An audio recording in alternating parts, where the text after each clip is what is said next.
এই জায়গায় যদি আমরা 60 টাকা কেজি চাই, কাস্টমারে কয় কি বলে দাম বলে বেশি হয়ে গেছে, কাস্টমার লাগে আর মারামারি, এর বই দেয়, হের বই দেয়, এটা এখানে টাকা দেয়। আড়তে তো পিস হিসাবে বিক্রি করে ওরা বলে, আর আড়ত থেকে বলতেছে আপনারও পিস হিসাবে কিনা। আড়তে দুই প্রকারে বেছে, মালের ওয়েট যদি বেশি থাকে তাহলে ওরা বেছে এটি কেজি হিসাবে, আর যদি মালের ওয়েট কম থাকে, ফাফা মাল থাকে, ওইগুলো বেছে পিস হিসাবে। ওরা হয়েছে আর বড় বার্তা, ওর সাথে আমরাও পারি না। ওরা এই ক্ষেত্রে কি আমরা তাহলে আড়তদারদের কাছে জিম্মি? আড়তদারদের কাছে আমরা জিম্মি।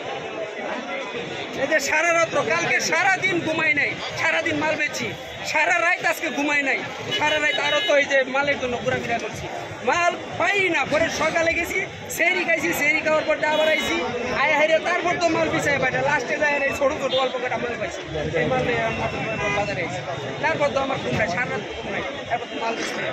আমরা জানি যে তরমুজের পর্যাপ্ত উৎপাদন আছে, এরপরও মালের ঘাটতি কেন, কি মনে হয়? না, উৎপাদন আছে, এখন তো নতুন সিজন, এখনো পুরোপুরি লাগে নাই, মানে ভাবলে আপনার নতুন ক্ষেতগুলো, কিছু কিছু ক্ষেত্রে এগুলো আপনার আগুনে লাগাইছে, এগুলো আসতেছে, এই সময় আপনার ধরেন 30 টাকা, 40 টাকা, 50 টাকা কেজি, ওই সময় তরমুজ তো এই ক্ষেত্রে কমার সম্ভাবনা কি আছে? অবশ্যই আছে। এই আর মাত্র 6-7 দিনের মধ্যে পুরোপুরি তরমুজ লাগিয়ে যাবো, কাস্টমার অজস্র পরিমাণ খাইতে পারবো। এখন একটু তরমুজ কম আর তো এই জন্য দাম বেশি।